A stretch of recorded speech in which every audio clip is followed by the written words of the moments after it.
been 7 months, would you believe, since our Kate's husband, Derek Draper, was admitted to hospital with COVID-19. And although he's no longer in a coma, he does remain critically ill.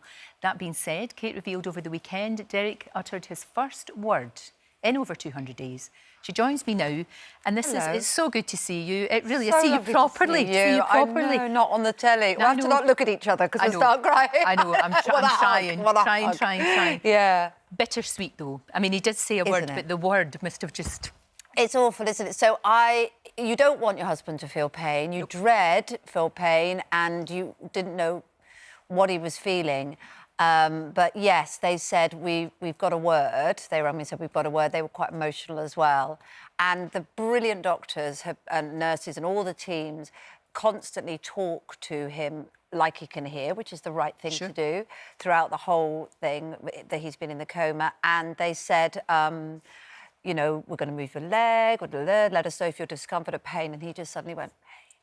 He said pain? Yeah. So there wasn't particularly a sound, it was a mouthing, but air, but it was very clear. And then I saw it again as well. See, that's the thing, that's what's so blinking hard, because you see that, and that's progress, which is fantastic. Yeah. But at the same time, the word pain... you don't want it to be, that's the feeling. No, you don't. I suppose to try and take the positive, what it means is that, well, you don't want to think, oh my gosh, how often has he felt pain? Yeah. And not being able to say, that's the stuff of madness, isn't it? But then what it means is that he felt something, he heard that, and he was able to translate that to his lips to move. And that's got to be progress in terms of... Absolutely, of course. Emerging. And it might just mean maybe with them moving something, that it might have been a bit, you know, the discomfort for him, perhaps. It could be that. Yes, it could be that. I mean, he's officially in what they call PDOC, all these new words one learns whenever, you know, someone that you know is ill that you didn't know before, and that's called a prolonged disorder of consciousness. Right. And they've sort of been aware that he has been able to sense pain because they've done tests. Okay. And they've been aware that he can hear, like he's reacted sometimes slightly startled if there's been a bang. Oh, okay. So there's been sort of things like that, but an eye-opening and focusing we've had for a while.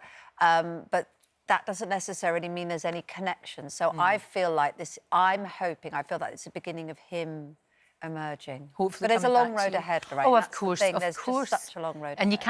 you can't put a time on it either, can you? They can't put a time on it. So they're saying we have no data. We have no data really with disorders of consciousness anyway, because everyone is different. Every case is different. But with COVID, because it's so unknown and its long-term effects are still not really known, because we haven't had it for that long. It feels like forever, doesn't it? But we haven't had it for that long. So they just say we have no data, but we're trying to predict this and this. So now, you know that I think you're incredible. You're incredibly strong. You're amazing. How are you though in yourself? Are you okay? I think so. I don't know what else one can be, really. Yeah. Do you know what I mean? I try to go day to day, but also now we're in a stage where we're also trying to have to plan, really, because you can... Well, don't you feel that the whole nation was living on emergency measures? Yes. We sort of went into the first lockdown and it was an emergency. It was like, OK, tin hats on. And then it went on and on and on. And suddenly you have to start trying to find a life in the midst of the emergency, don't you? So it's a combination. I think so. I mean, I'm aware people say I'm looking a bit thin. I know it. I am eating. I promise you I'm eating. I think you just look a bit... You know that pinched look you get when you're dealing with stuff? Of course. You know, and it's so totally I promise you I'm feeding myself and others are. Right, so, good. Yeah. And the kids okay? I think so. I think they're remarkable. They're my heroes, really. They're my absolute heroes. And there we are, the day I got out the jungle. Do you know, that's another life, isn't it, love? It just feels another so life. long ago. And it's sort of wonderful to see Derek like that. But, of course, he does look so different now. Oh, he's lost so much weight. 8 stone. So much. And he's very weak. And he's also lost quite a lot of hair. One of the things is that COVID... I mean, none of this is official. I don't want... Dr Hilary might say there's no evidence of this, but people that have long-term, including like Linda Lusardi's, to report hair loss, which could be just a factor of any serious illness can lead to that. It might not be a direct symptom, but he's lost quite a lot of hair as well. I think that's probably the least of his worries. I think it is. But so nobody cares about that. But, you know, things like that, you look and you think, gosh, you know. Yeah. You've had such a lot of support. I mean, viewers have been amazing, haven't they? And people sharing their stories and just sending you their love. Just unbelievable. I'm so lucky in so many ways. I'm lucky because Derek's still here with us.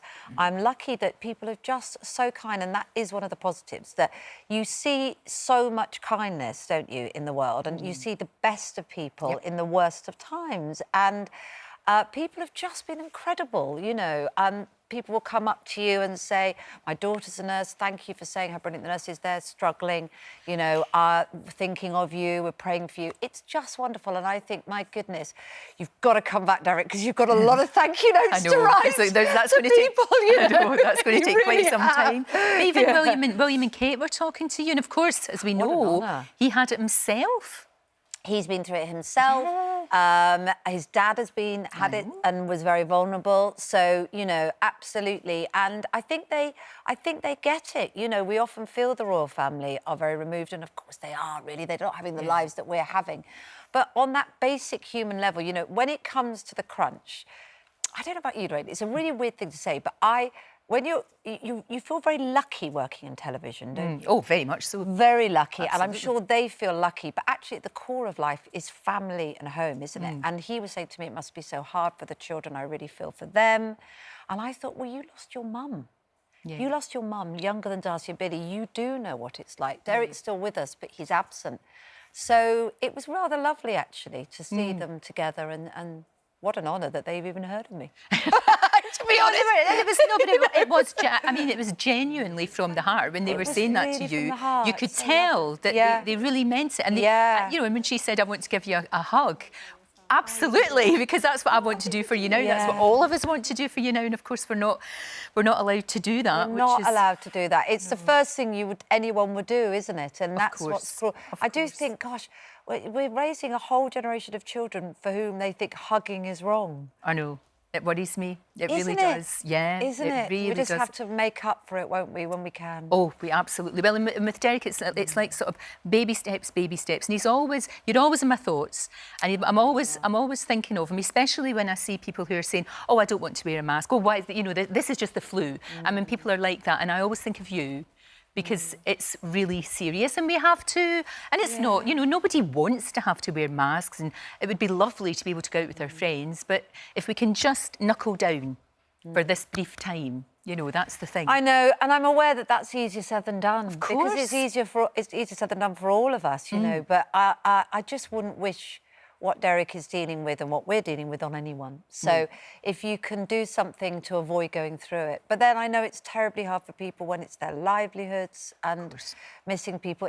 There's no easy roads ahead for any of us, are there, at the moment? No, there isn't. And exactly what you said, it really brings it home to you, that the main thing in your life, you know, it's fine, you know, jobs and all of that, but it is about family. It really is at the core. It's about family and the people that are your family and the things that mean everything to you. When that is stripped away, for not everybody has great families. Some people it's close friends, but when the things that are important to you are stripped away, that's when you realise that the rest is just stuff and nonsense. Isn't it?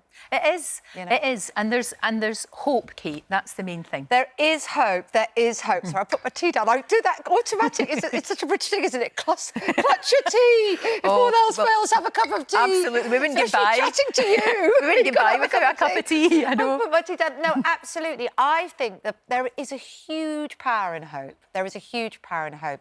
And it's a trick, isn't it? Because you've got to believe in it for it to work. And I think there's a massive power in that. And I think that there's a little sign when Derek said those words. I don't want him to be in pain. I would hate anybody to think that. But I think, gosh, let this be the glimmer. I hope so. I really hope so. And everybody... We've been inundated with people just basically wishing both of you and the children and everybody that knows and loves Derek all the very best. Thank you, Lorraine. And it's so lovely to see you in the flesh, almost. I know we're socially distant. I won't make a grab for you. Which is a shame. And I know you've been fantastic, Lorraine. You've been messaging me all the way through. And sometimes you just get a text at the right moment. And sometimes I've been so sad... Sorry. I've been so sad, I almost couldn't respond, but you just get it and read it, and it's lovely, and I just feel very blessed to have that, because there's some people that don't have that, so thank you. You're amazing. Thank you for coming in, I appreciate it, I really do. Don't forget, you can watch full episodes of Lorraine on the ITV Hub and all the best clips, compilations and playlists right here on our channel. Just subscribe now and you'll never miss an upload. Click here to watch another video similar to this one, or click here to head to our channel's homepage to explore all of our exciting videos.